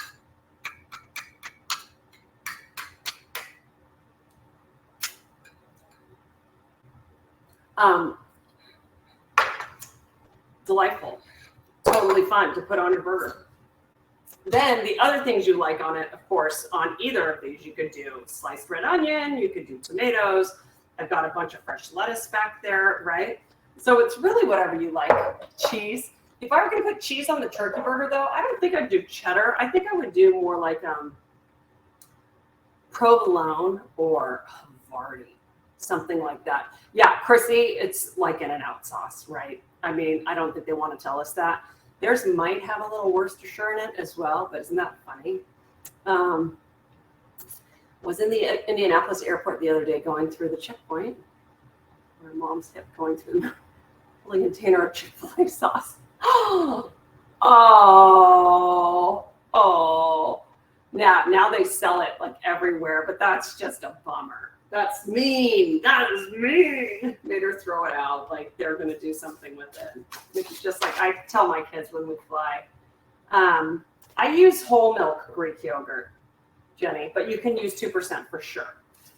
That they'll never know what it was like to fly without it being a complete hassle. Do you remember what it used to mean to go through the X-ray machine, shoes on, not ever having to do anything? I mean, like, God, that was another lifetime ago. Or if they didn't even care, like, if your name, you didn't even have to show an ID. Like, do you remember when you could get on a plane and not show an ID? That has to have been, well, pre 9/11, right? What do you say we finish our onions and then make some burgers? You guys like that idea? And if you have more questions for me, you can finish them up while we do this. But I want to show you how I cheated. So I sliced 2 to 3 onions. You can do, no, I did 2 onions, I believe. 2 yellow onions. You can do this with red onions, white onions, whatever you like. And I used my little OXO slicer blade because it's really fast and it's really thin. You can't, see if I can show you. See how thin that is, the gap between the blade and the plastic? So it gets them really thin, which I like caramelized onions because it helps them cook faster, okay? Remember when you could meet your relatives at the actual gate when they came off the plane? Oh, gosh. And hand off tickets to others. Can you believe? I mean, wow, life was so much easier and we didn't know it, did we? Okay, I'm about to sneeze. Excuse me. Achoo! Achoo! Achoo! Achoo! Ah. Okay, so since I have already cooked these some, I'm going to turn them back on and keep cooking them. And let's see if I can get a good angle to show you it. So if you guys have sliced your onions yourself and they're a little bit thicker, that's fine. They're just going to take longer. Thanks for the bless yous. Oh yeah, I'm an allergic mess, Ruth. But the only thing that it comes down to with onions is patience, because if you get them too hot, they're going to burn, and they're just slow as molasses. And so what happens is they start to cook and break down, and they're going to get much darker, and that's called the Maillard reaction, when the sugars start to release, and they're going to break down and be melt in your mouth and delicious. But time is the secret, my friends. Purchase the seedlip, add to my Perrier with a lime. Isn't it fun, Elizabeth? I really like the citrus one, but I thought I would be different into the garden tonight. It just makes me feel like I'm doing something kind of special. Okay. So there's not going to be any crazy method to this, so I'm not going to like shove the camera up in my face while I do this. But while I do this, and I'll show it to you, of course, think if you have any other questions for me, okay? About, and for that matter, any other burger questions. Like I loved Holly's question about the vegetarian because I did want to talk to you about the mushrooms and other things I do. Other toppings, other types of meat. Oh, somebody asked about my cookbooks. What's your best one to start with? You know what? The anti-inflammation cookbook and the Vibrant Life are very similar in terms of how I cook. The recipes, I mean, they're meant to be like partner books. So the style of cooking and the ingredients are very similar. My first book, Real Family Food, that you can barely find, is all about like family cooking, more comfort foods, kind of. I don't worry as much about the ingredient list. But Cooking Like published it, and so they kind of made it like low-cal, which is weird. But my next book is going to be the best of both worlds. It's going to be basic cooking with twists to make things better for you, but not hard, right? Chrissy, you like the Vibrant Life? Yay. Well, I like the Vibrant Life because it has so many other sections, right? Like things about other things that make you feel good, like weightlifting, yoga, meditation, sex. Oh my God, the sex relationship part is hilarious. And I got experts to answer all the questions. So yeah, I love them. I love them all the same. Because the anti-inflammation cookbook, it's selling so well again, but I think that's because of the title, right? And so we're starting to finally talk about anti-inflammatory cooking, but the Vibrant Life's got the same kind of recipes in it. So, yeah, it totally depends, but those are both winners, big winners. Okay, so I'm going to show you another cheater thing that a chef would never do. And then I'm going to show you that your food's still going to work. You're having fun using the Vibrant Life right now. Oh yeah, the Real Family Food. You know what's so funny, Bonnie? They always say they only have one copy left, and then I'll buy it, and then they'll have one more. I don't know how this like buyer-seller market works, or like when people have used it before. I don't know what happens. No, Clay, I didn't say what mac and cheese I'm making. I used the oldest recipe, and I'll show you out of the book, okay? When I'm done with my caramelized onions, will you remind me to show you? It is from a cookbook I worked on more than a decade ago, probably 2 decades ago, and it's just very basic, but it always works, so that's really delicious. Okay. Okay, so these I'm going to show you as they're coming along. Like you're going to see, they start to, can you guys see they're starting to get brown in some areas, right? The sugars are releasing, but you just can't rush it. So it's one of those things where you got to stir, stir, stir, and have patience. Yeah, the mac and cheese recipe is really basic. You make a roux, right? So you take flour and butter, and you cook those things together, and then you whisk in milk. Oh, it's telling me I have 30 more minutes. I know that. We know that. Thank you for the reminder. So you add milk to that, and you make a white sauce with the milk, so it thickens, and then you add a bunch of cheese to that. And you can add any kind of cheese you like. I usually do some sharp cheddar because it kind of dilutes with the milk. I usually don't like sharp cheddar, but it just with all the other flavors, it becomes more mild. And then, but you could add a combo of anything you like. You could add Gruyere, you could add, you could do all white cheeses, you could add brie, like people melt other cheeses into it. And then I add my cooked pasta to that, put it in a pan, and I cover it in buttered breadcrumbs. And either put it on the Traeger or put it in the oven for like 20-30 minutes just to get it crispy and brown on top. So good. But we just did one when I was in Utah with my new friend CJ from Mama and Papa Joe's Barbecue, and he does it, or Traeger does it, has a great recipe on their website where you cook the pasta first, and you just melt the cheese on the stove, and they smoked cream cheese with cream first on the grill. So that kind of melts, and then they stirred in like 300 cheeses, and then they just dumped that on the pasta. It was amazing, which made me think I don't need to go through the trouble of always doing a roux with the flour. So maybe I'll try that. Shake things up a little bit, because my kids loved it.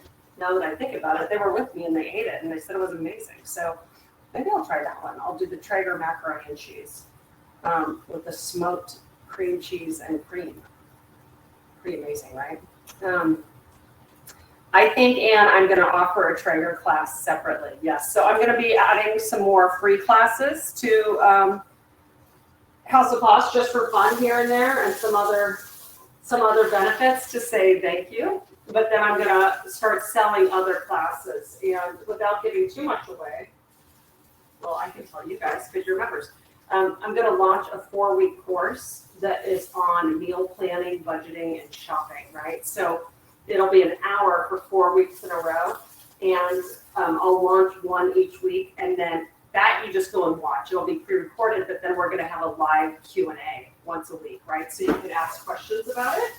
And then, so that's going to be really fun. That's a series I'm working on right now that's hopefully going to drop in August, and we'll go on sale probably next week. And then we've got our guest chef series starting in September.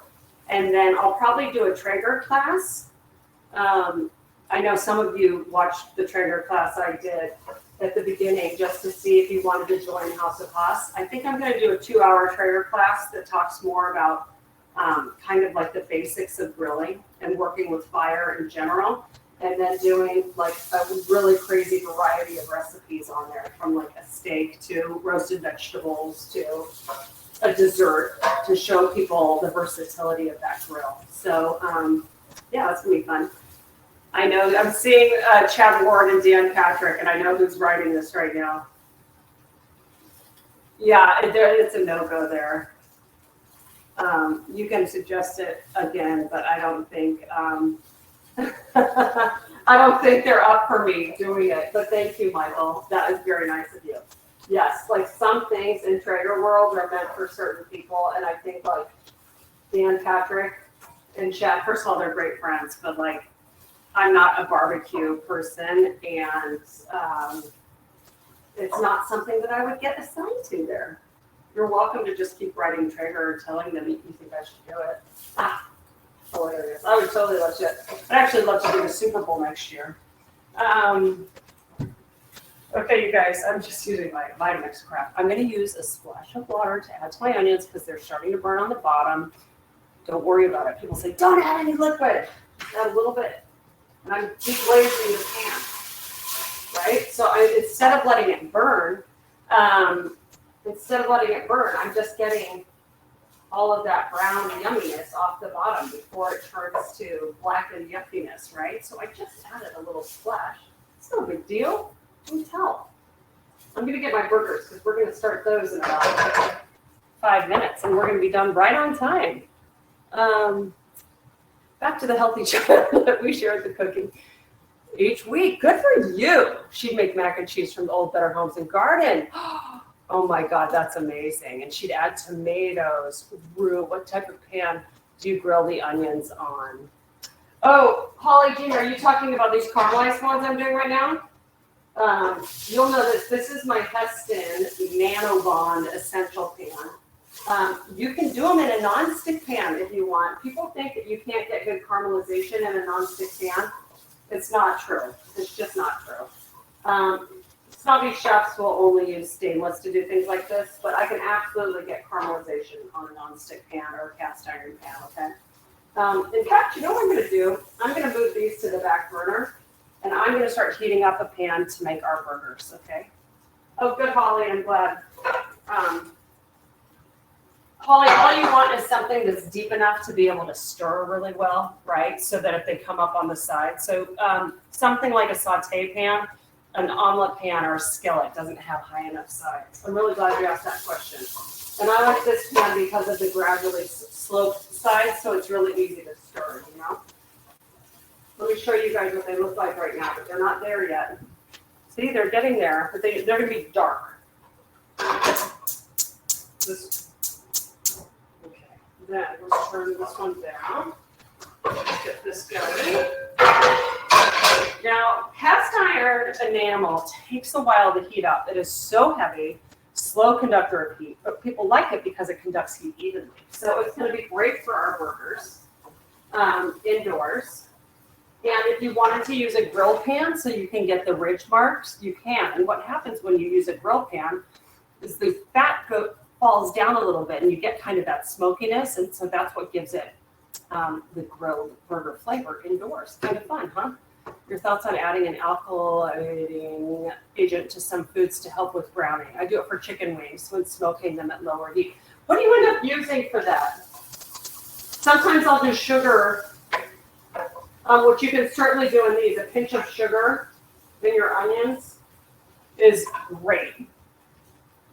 That's so interesting that you do that at lower heat. I keep things really simple here, you know, so that's a fabulous trick. But when I'm teaching, I'm usually trying to teach people, like, sometimes how to do something for the first time, right? But I love that idea, Michael. That's like medium to advanced suggestions, which is fun. Just adding a little more water to get those brown spots up. But I'm not adding so much, it's turning it into soup, right? Okay, let me get the burgers so I'm ready to go. I think I'm going to cook one of each. Yum, yum, yum. These are going to be so delicious. I know I need a little more salt. Let me get the other burgers. Be right back. Butter, do you want a burger?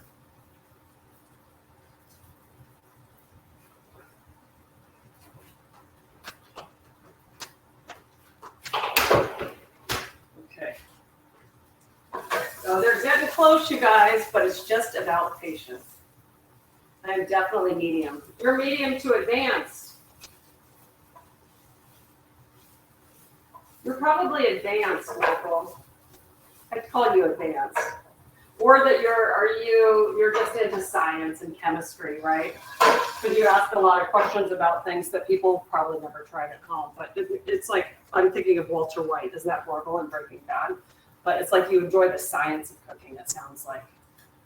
You like the hacks to make things better. Any other questions I've missed? Let me double check this one really fast to make sure I didn't miss it and ask a question. Paper, so yeah, the good reminder, okay. I love my attention to family while being live, it's hilarious.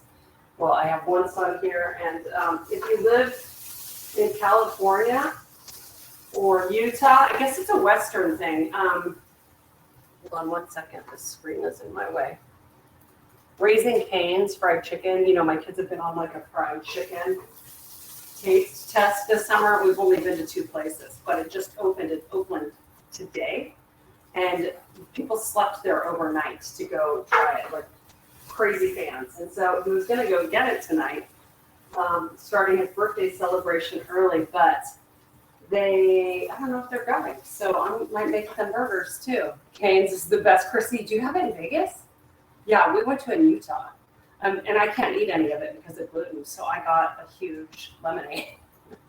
They have iced tea. No, did they have iced tea lemonade? They have sweet tea, so it's like super sweet, you know? Okay, I'm still waiting for this burger pan to get hot, believe it or not. And you probably won't get to hear,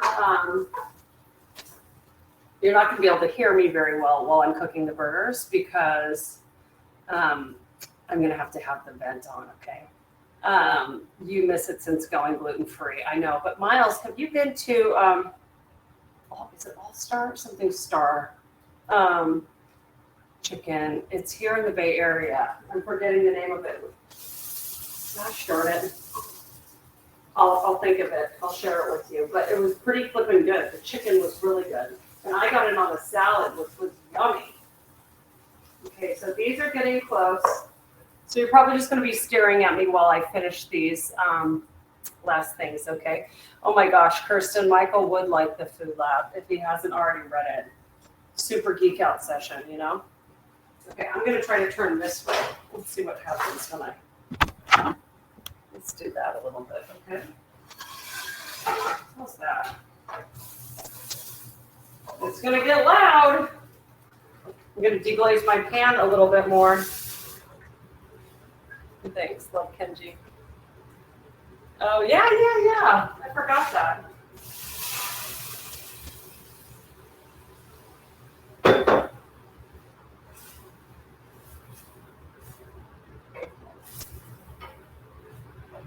I think I'm too impatient of a cook to learn all of those great tricks, right? Starboard, that's it. Starboard is where I went. We gave the fries a thumbs down, but the chicken a thumbs up. If you're gluten-free, it's starboard. Thank you so much for that. Okay. This, see how I can still hold my hand here and I'm not reacting? It's not hot enough. So anything like with a grill, if you can hold your hand there for more than 4 seconds, it's probably not hot enough. 4 seconds is like the magic number. You know you're ready to go and you're going to get a sear on things, okay?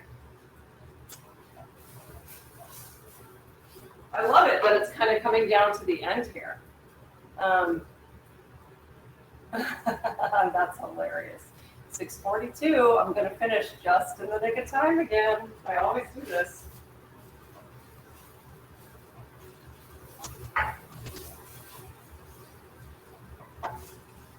While I'm doing this, you guys can give me feedback again on like, is this a good amount of cooking we're doing in these classes right now? You know, I pulled back a little bit. The next class we're doing 3 recipes, but since none of them require cooking, they're pretty darn easy to do. But I love your feedback as I'm going. Things you like, don't like, it's all cool.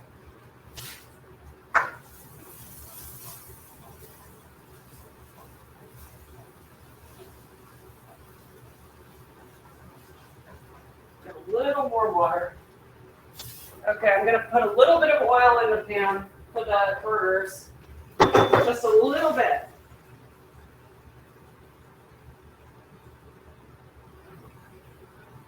It's almost out. It's good. Okay. Let's do a thin one. That's just fun. Sizzle, sizzle.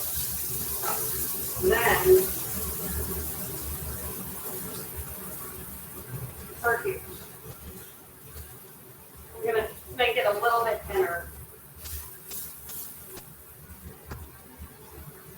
I usually don't like to multitask because nobody wins, right? No ingredient wins. I like to focus on one thing at a time. But these onions, they take time. I'll show you guys these burgers when I flip them, and then I'm going to get out my instant read thermometer to show you the turkey burger, okay?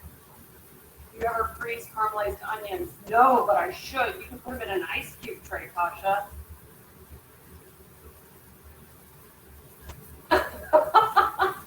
Oh, Michael, that's nice of you. Thank you. I'm so glad you liked today, Deb. Love the guidance and combo. Thanks, friends. It's okay if you forgot, Chrissy. If you like capers, it's okay. If you don't like capers, it would be a bummer. You just pretend that you did it that way on purpose. Just tell anybody in your house that whole capers are the way to go. You just gotta own it, right? Okay, so I'm looking. Woo! Look at I'm gonna show you here in a second. The beef one's cooking really quickly, so I'm gonna like it done in like a minute or two. The turkey's gonna take, I like them, so I meant to do that. Oh, good for you.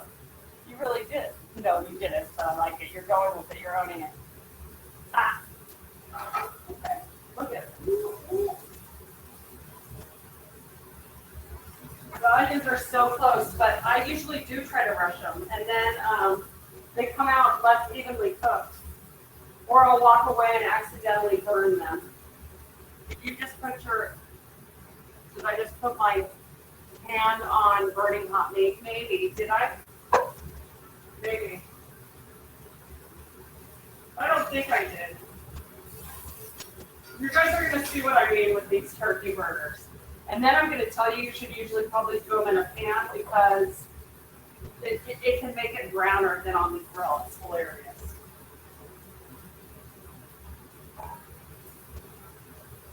Oh, these onions, yummy. I'm pulling this burger.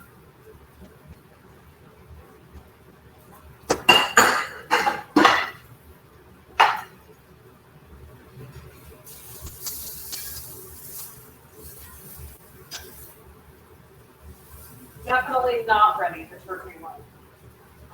Okay. That's bacon.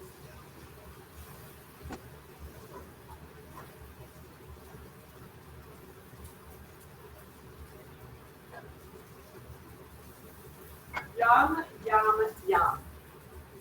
The onions, you just cannot rush perfection. You know, they won't let me.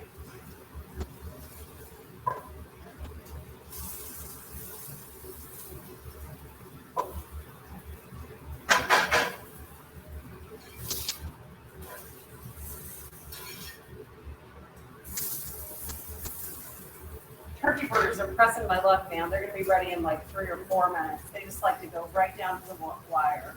At least 15 plus. Your taco mushrooms earlier started at carving, so caramelize them along with the onions. Oh my gosh, such a good idea. What can you do with leftover burgers? I'll tell you in 1 second.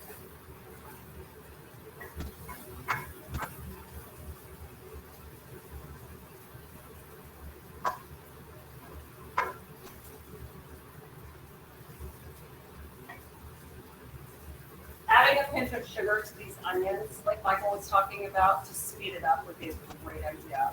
You gotta get more brown. But I don't think I can reach the sugar and get back without burning them.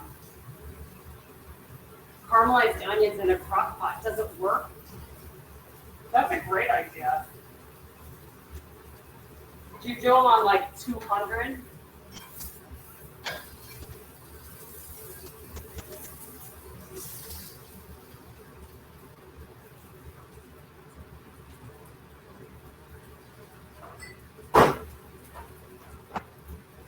Instant read.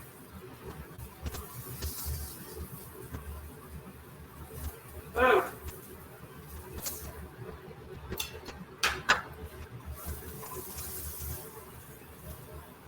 The color on this turkey burger is better than I got on the grill by a landslide.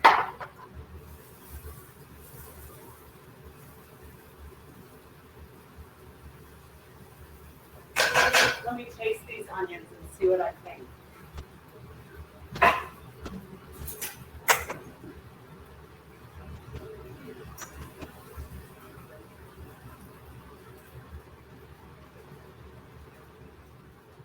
Also, if you ever want to add cheese to your burger and you're doing it inside, add a slice right before it's done cooking. Put a lid on it if you want.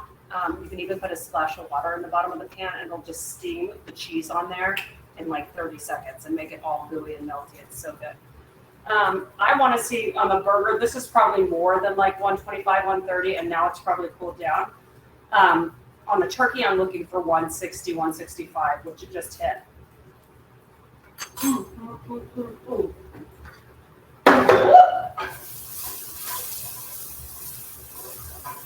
They just hit their special spot. I'm just deglazing one last time. I'm just pulling up all the brown bits on the bottom. Oh my gosh.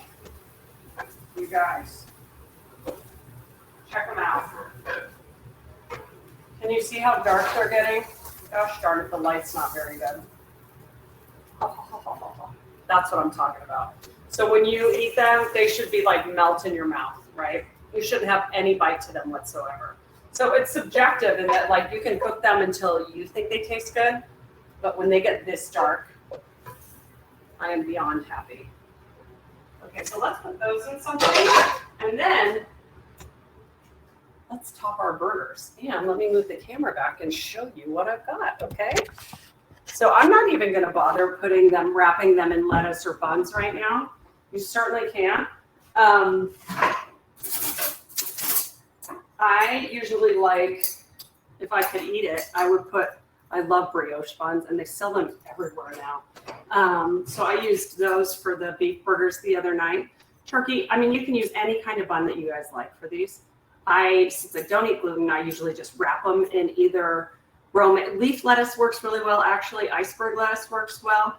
Or I'll just eat it like this, and I'll put all the toppings on it, and I'll use a fork and a knife, which is so silly, right? But the caramelized onions are delicious on anything. I mean, but let's just top them with a couple little things here, and I'll take a bite of each because we are a cooking class after all, right? And then I will announce our winner for the class when? Probably tomorrow, Monday at the latest, okay? I'll probably contact the person tomorrow and then announce it on Monday when I send the email with the downloaded video from this class. So good luck, everybody, good luck. I'm gonna drizzle a little bit of that on. I'm gonna put a little bit of my special sauce on my regular burger. If anybody's eating with me, bon appetit. Holly Jean, if you made the onions, I could eat this as a meal. Oh my gosh, my kids, when they find out I have these, I'm literally putting them on the side because I'm just going to put them on everything. Connor, I made caramelized onions. He's like, nice. Okay, so this doesn't look very cute. Yay! But I've got tomato, lettuce, buns for the kids. I've got all the other toppings. If they don't want special sauce, I have things individually. I'm going to try everything with like a bit of caramelized onion on it because you guys, any other questions? What time is it? Oh, we have 7 minutes, guys. We got all the time in the world. Do you want caramelized onions? Yeah. Here, the pan's right there. You just need like a fork or a spoon You have in a bowl. Yeah. Hold on 1 second, guys. What'd you make? I made 2 kinds of burgers, just like the other night, but they're better than the other night. Because I made caramelized onions. There you go. Just save your brother some. I don't need much. They're so good though. But you eat them with them. Yeah, well, you can have my burgers too. I'm just trying a couple bites. The meat burgers are amazing. Yay, Chrissy, even with your mint capers. You guys, the In-N-Out sauce is delicious. Connor, it's so good. The beef burgers are so good tonight. No cane clippers. Do you want us to wish you a happy birthday? No. Oh. On here? We'll talk about it. Okay.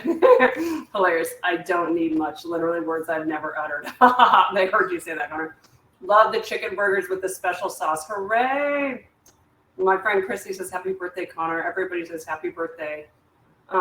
He's so nice, you guys. My son Connor is so kind to me. It's ridiculous. He likes to hang out with me still. Can you imagine when you're 19 and he'll hug me and tell me he loves me in public? It's just unbelievable. So anyhow, you guys, let me try this one. If you don't like the mango chutney idea, do not have to do it. You could totally put regular toppings on this.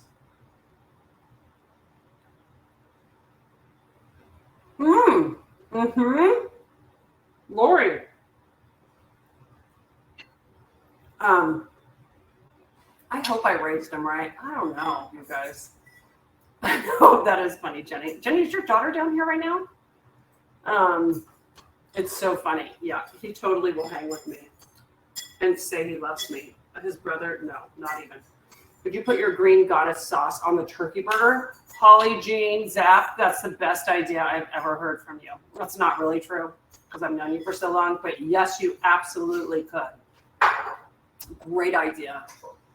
My daughter is sharing this cooking experience with me, 28. That's so nice. Oh, okay. So Libby is here. So Connor and Lindsay share the same birthday. So they're all going to be together. Isn't that hilarious? Libby's mom's on here, Connor. Can you hear me?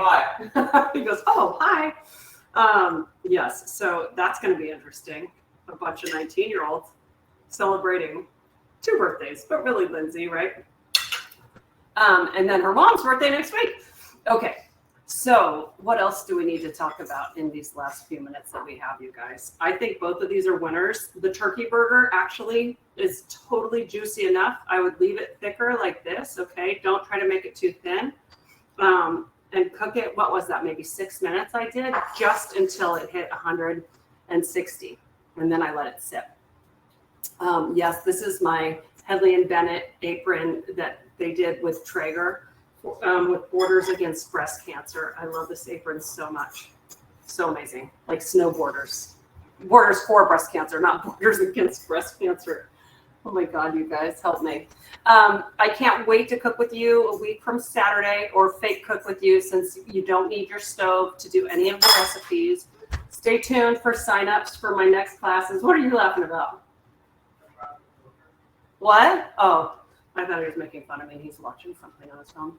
Anyhow, love hanging out with all of you, and thanks for hanging with me. And if you love it, spread the word. Let everybody know. If they want to join, they can still get the founding member pricing if they enter the word Haas Sauce, one word, HAAS SAUCE, when they check out. Everybody, thanks so much. 5 kids, 2 ops troopers, an architect, computer. Oh, wow. That's amazing. Everybody have a terrific night, okay? And I'll see you soon. Bye. Cheers to my drink without any ice. See you. Wait, leave site? No, I want to end class. Guys, I'm messing it up. End broadcast. Here we go. Bye.